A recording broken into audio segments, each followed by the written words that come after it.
We find ourselves at the end of November 1942. After a pincer attack on Stalingrad, the Soviets have managed to surround almost 300,000 Axis soldiers around the city and tear apart several armies of Germany's allies. With this action, the Germans went from being on the verge of closing the campaign of that year, 1942, with positive results with the conquest of Stalingrad, the advance to the Volga, and the capture of areas with abundant minerals of all kinds and oil, to a completely catastrophic situation.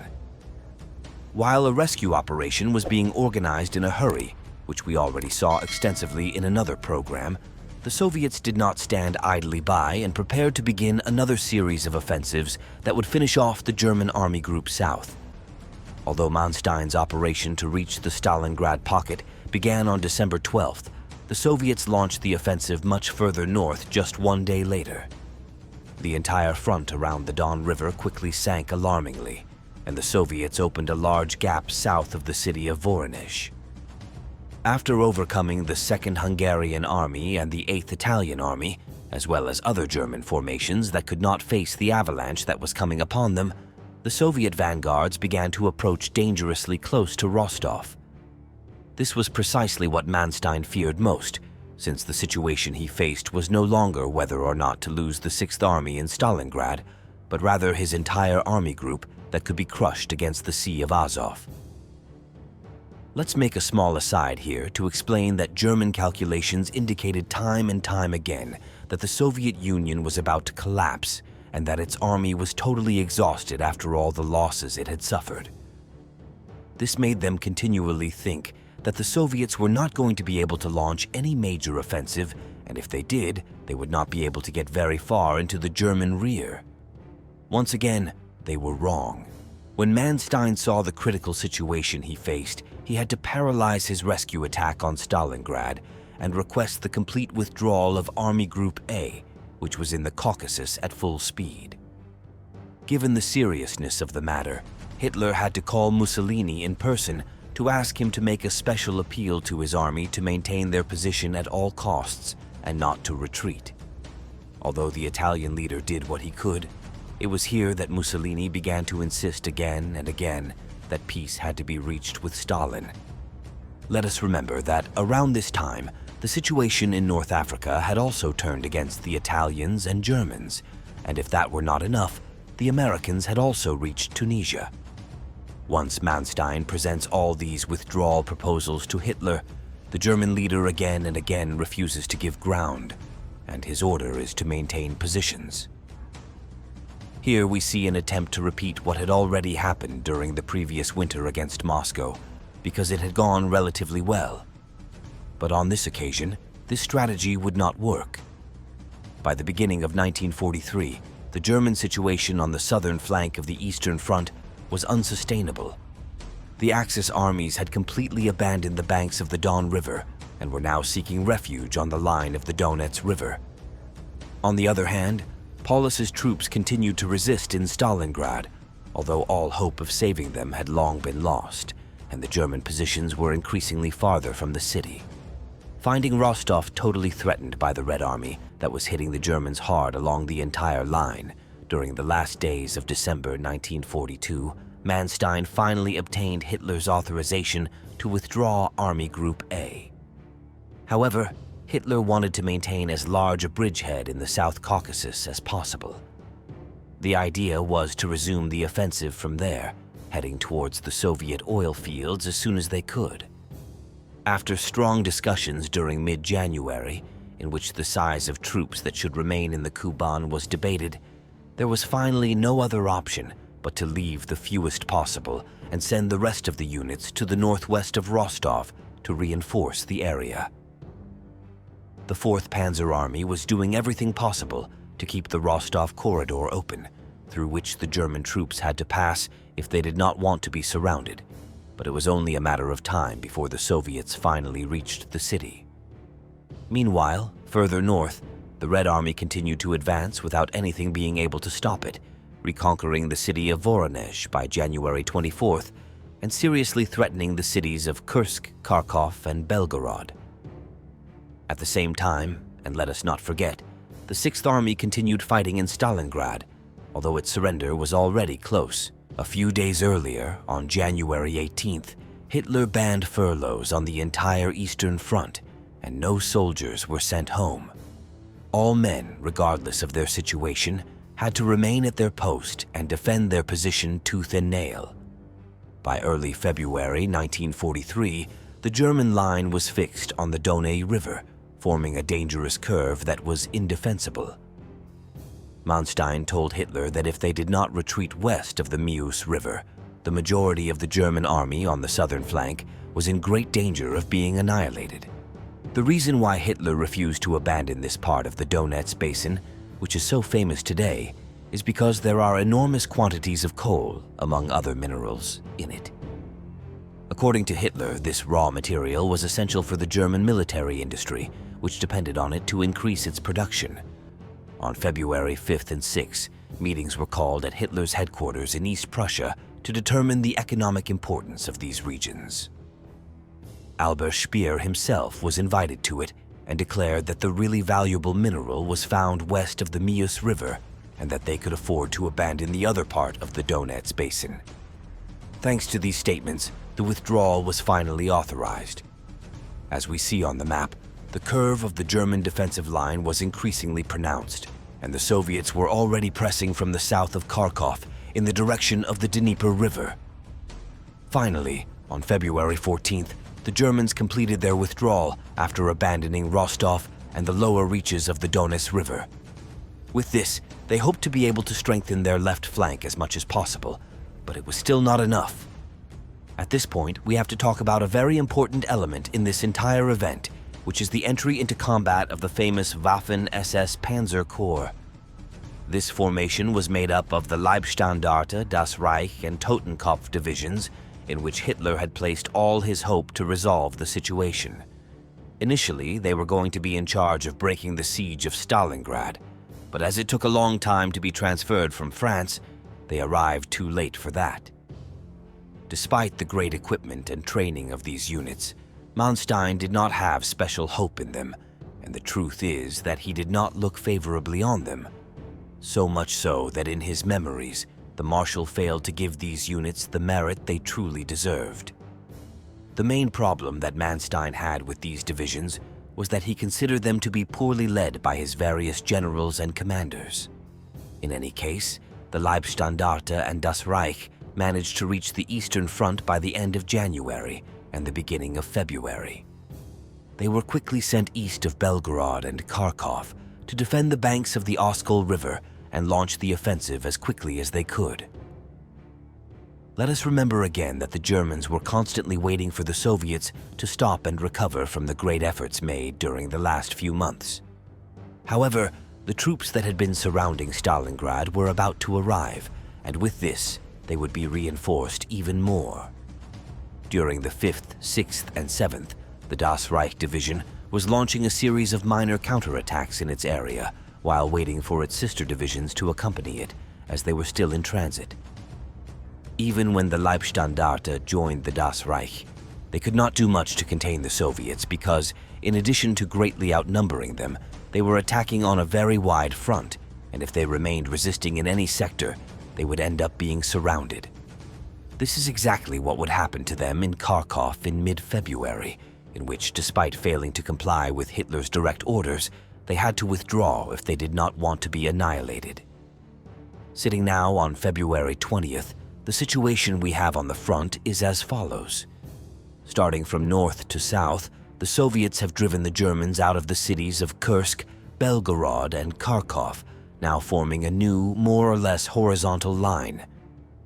Further down, we find that although the Germans have abandoned the Donets Basin in the Rostov salient and have occupied the bank of the Meuse River, their positions are still very advanced, forming a dangerous curve.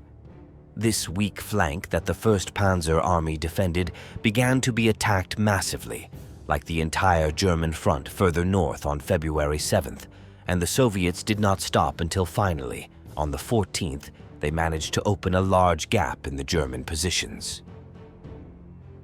By the 20th, the vanguards of the Red Army were advancing freely towards the south, with nothing standing between them and the Sea of Azov. If they finally managed to reach the city of Mariupol, a strong contingent of German troops would be surrounded again. The situation was so serious that on the 19th, when Hitler himself met with Manstein at the Zaporozhye barracks, he was informed that the Soviets were only 60 kilometers away and that there was no significant German force between them and the enemy. These Soviet units, as we see on the map, corresponded to the strong gap that the Red Army had managed to open a week before, and which was advancing without opposition. It should be noted that Hitler was considering whether to dismiss Manstein due to how chaotic the situation was, and that he very possibly would have done so if he had not had to leave the barracks in such a hasty manner as he had to do on February 19th at 1:45 p.m. However, when all seemed lost, Manstein's turn came. Taking advantage of a series of weak and worn divisions that had been concentrated north of the city of Stalino and belonged to the 1st Panzer Army, Manstein began a counterattack on the 21st against the flank of the Soviet penetration that was heading south. The 7th, 11th, and 17th Panzer Divisions participate in this offensive, along with the Viking Division of the Waffen SS. Added to this attack is another attack from the west by the 4th Panzer Army and the SS Panzer Corps, which in a few days managed to completely close the gap opened on the German front, and by February 28th, they once again reached the line of the Donets. Meanwhile, the Soviets continued to launch attacks against the German Second Army and against the Center Army Group, causing the German front west of Belgorod and Kursk to do nothing but retreat. This presented a great opportunity to launch a strong counterattack on the Soviet left flank, which would completely cut off the offensive. Although Hitler wanted it to reach as far north as possible quickly, Manstein was more cautious and warned of the dangers that this action could lead to. Given the anticipated thaw that was taking place that year, on March 1st, Manstein sent a message to Hitler's headquarters in which he said the following: "As tempting as it may be to advance north across the Donets toward the enemy's rear, there are now numerous complications due to road conditions. There is a danger that the operation will get stuck in the mud. Although this danger existed, the opportunity was too good to pass up, and by March 5th, the German units south of the Donets rushed north with everything they had. The most immediate objective was to reconquer the city of Kharkov, which had become a strong political symbol, and from that point on continue as far as possible. Little by little, the Germans began to break through, and by the middle of the month, they managed to regain control of Kharkov. They then continued advancing until the Leibstandarte and the Grobdeutschland reached Belgorod on the 22nd. At the same time, and although in a more timid manner, the Center Army Group had also been able to stop the Soviet offensive in its sector and had made them retreat towards the east. In short, on March 23, 1943, given the impossibility of continuing to carry out operations due to the mud season and the wear and tear that the units have suffered during so many months of uninterrupted combat, this is the new situation on the Eastern Front, in which you can see the characteristic Kursk ledge. As you all know, he will be the protagonist of the Great Summer Operation of that same year. Next, let's look at the real impact and consequences of this operation.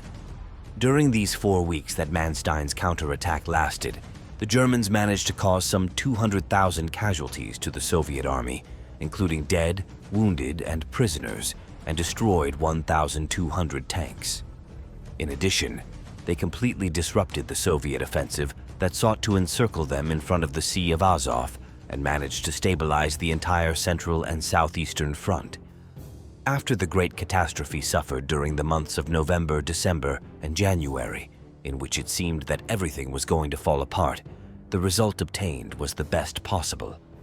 During the next month of April, it was all congratulations and words of optimism. Permissions were again granted for the soldiers to return to their homes, and it was possible to obtain about 3 months of tranquility on the front, where there was hardly any fighting. This brought a stability in which both sides could strengthen themselves in relation to what their industries allowed. Finally, the Germans had also reinforced the confidence that their allies had begun to lose in them after the disaster at Stalingrad. Likewise, morale among the German population also increased, since during the winter months they had been affected by numerous negative news stories that ended up leaking about the bad situation on the Eastern Front. In summary, this victory that Manstein obtained was a huge ball of oxygen for a Third Reich that could hardly achieve victory against the Soviet Union. End of September 1943. After 3 months of hard fighting in Ukraine since Operation Citadel in Kursk failed, Marshal von Manstein's German Army Group South retreats to the banks of the Dnieper River. Although many soldiers believed that they would finally have a respite and that the abundant flow of the Dnieper would provide them with good protection, they soon abandoned this hope. And despite the insistence of Manstein and many of his subordinates that the river be fortified to establish an effective defensive line, the truth was that practically no work had been done on it. The reason for this had been, in the first place, the refusal of the German leader to establish defensive lines in the rear, because according to him, this would only lead to the hasty withdrawal of the troops that were on the other side of said fortifications. Secondly, because even if it wanted to do it, Germany did not have enough resources to build a defensive line along more than 900 kilometers of the Dnieper in Ukraine in just a few weeks. Furthermore, a large part of these resources were being used on the Atlantic Wall, which was being reinforced at full speed. To face this situation on the Dnieper, Manstein had 4 very battered armies, these being the following from north to south: the 4th Panzer Army, the 8th Army, the 1st Panzer Army, and the 6th Army. In total, among all these units were concentrated some 328,000 Germans and 109,000 Romanian and Hungarian soldiers, and a few volunteers from other countries who were in the Viking division of the Waffen SS. In any case, and to give us an idea of his depleted forces, among the 14 panzer divisions that were under his command, there were not even 200 tanks, while his infantry divisions were equivalent to a single regiment. As an example, it should be noted that there were front sectors of more than 2 kilometers that were defended by just 65 men. In his favor, we can only say that reinforcements began to be sent at full speed, although, as we will see below, they were never enough to face what was coming at him. On the other hand, the Red Army had, again from north to south, the 1st Ukrainian Front, the 2nd, 3rd, and 4th Ukrainian Front. As the author Citino tells us, all these units had a total of 2,230,000 troops, with more than 2,000 tanks and 2,600 aircraft, compared to the 625 aircraft that the 4th Luftwaffe Air Fleet had in the area. Thus, and as a consequence of this German weakness, the Soviets crossed the river in numerous places as soon as they reached it and began to establish bridgeheads along the entire course of the Dnieper during October and November. The most important bridgeheads were established first in Bucharin south of Kiev, which precipitated the fall of the city before the end of that year of 1944. Secondly, they also managed to settle in the vicinity of Cherkassy, which would be one of the starting points for the subsequent pocketing of German troops in the sector. And finally, and somewhat further southeast, following the course of the river, the Soviets established a large bridgehead between Kremenchug and Kamianske, which directly threatened the entire south of the defensive curve that the Germans had on the Dnieper. Marshal Manstein's efforts during those months were to try to maneuver as best he could to reject each new bridgehead established by the Soviets, or at least prevent their expansion if he could not reject them. This was one of the occasions in which he said that the Red Army was like a hydra, that after cutting off one head, others immediately emerged. In mid-December, Manstein had been able to contain the Soviet advance in the western sector of Kyiv, using a maneuver similar to the one he had used in Kharkov 9 months earlier. However, what worried him most was the great penetration that the Soviets had made into the Dnieper, about 200 kilometers further south, which did not stop expanding. As we have indicated before, the units that were in the Dnieper salient were in great danger of being surrounded, and Manstein could not do anything other than request a withdrawal towards the Bug River or even the Dniester. With this, he intended to shorten the front and concentrate units with which he could counterattack, since his current position was impossible to maintain. However, the times of the Wehrmacht's large maneuvers were over, and what was now requested was a fierce defense of the terrain without the possibility of retreat. The Soviets were already very close to Romania and Bulgaria, and if they continued to get closer, the German leader knew that they would end up joining Stalin. By the end of the year, Army Group South had been able to be greatly reinforced because it was the most critical sector of the entire front, and they now had about 800,000 troops, which included about 200,000 Allied soldiers.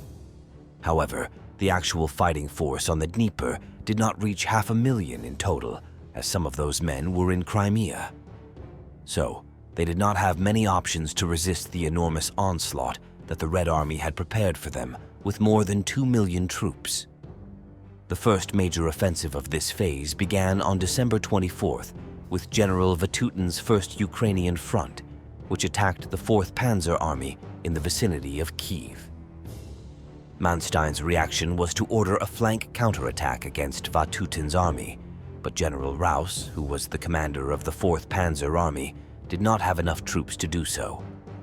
Thus, the Soviet advance continued, taking the cities of Korostin on December 29th and Zhytomyr on the 31st. In a few days, the 1st Ukrainian Front managed to open a gap more than 200 kilometers wide, while the German forces in the sector irremediably succumbed. Manstein attempted to send as many troops as possible to reinforce the 4th Panzer Army, having to take them out of the 1st Panzer Army that was further south. However, this measure was not very effective because the Soviets had another blow prepared right in the sector, which the German Marshal had just weakened. Thus, on January 5th, Ivan Konev's 2nd Ukrainian Front attacked in the direction of Kirovograd, taking the city a few days later while advancing on the German rearguard. Just one day before this attack, Manstein had taken a plane to Hitler's headquarters in East Prussia, where he made several requests to the German leader. First of all, Manstein asked to abandon the salient that had been formed in the Dnieper curve and retreat to another more favorable position, in which we can understand that he was referring to the Bug Line. Secondly, the Marshal also asked for the abandonment of Crimea, where General Erwin Janecka's 17th Army was located, whose battle for the peninsula would come 4 months later, as we recently analyzed on the channel. In any case, Crimea was isolated and therefore lost, so Manstein requested to withdraw the more than 200,000 troops who were there to defend the new defensive line that he wanted to create practically already on the Romanian border. And finally, Manstein requested the appointment of a supreme commander for the Eastern Front, who would be capable of effectively coordinating the defense of the entire front without interference from the German leader. For this position, Manstein himself volunteered. After a long discussion, Hitler ignored all of Manstein's requests and ordered him to return to his command post and resist without retreating. When Manstein returned to Ukraine, the situation was much more chaotic than when he had left it a few days earlier. Basically, Konev's troops were advancing unstoppably after having taken Kirovograd, and now they were threatening to surround a large German contingent in the vicinity of Cherkassy. Thus, given this opportunity, the Soviets began their attack both to the north and south of said position on January 17th, and on the 24th they managed to close the pocket, trapping some 60,000 Germans in it. During the days in which the Soviets were closing the siege, General Hans Hube, commander of the 1st Panzer Army that was in that position, requested again and again to be allowed to withdraw. However, the request was rejected by the German leader, who was determined to resist. Once the siege closed on this unit, Manstein put all his efforts into freeing these troops and organized a rescue group with up to 5 armored divisions, including the elite Waffen-SS division Leibstandarte. As a matter of curiosity, it was during these days in January 1944 that the famous Michael Wittmann destroyed the most enemy armored vehicles in a very short space of time. This led to him being awarded the Knight's Cross on January 14th. In any case, and although this rescue went well, the wear and tear for the Germans was total. 18,000 men ended up being captured, and the divisions that had participated in this rescue were practically torn to pieces.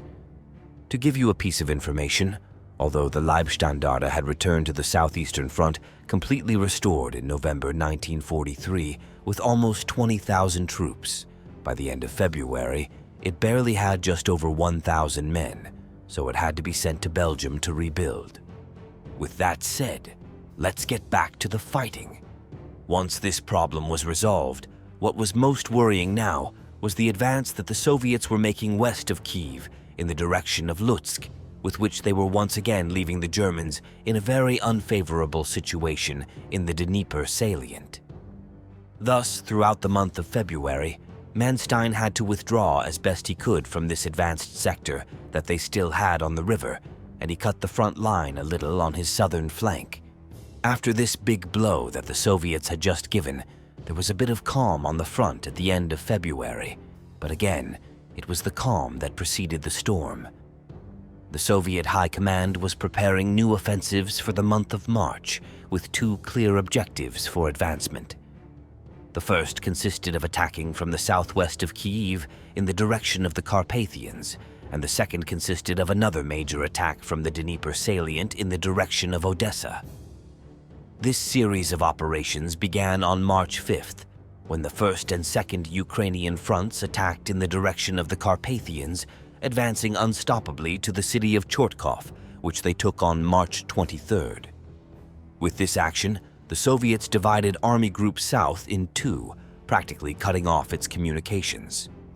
This caused a few days later, the group was reconfigured into two, renamed Army Group Ukraine North and South. During this action, again, the 1st Panzer Army, which was trying to prevent the army group from being cut off, was caught in the middle of the Soviet avalanche and was surrounded east of Cherkassy. However, he was able to fight until April 10th, when General Hube managed to leave the encirclement and connect with the newly named Ukraine North Army Group.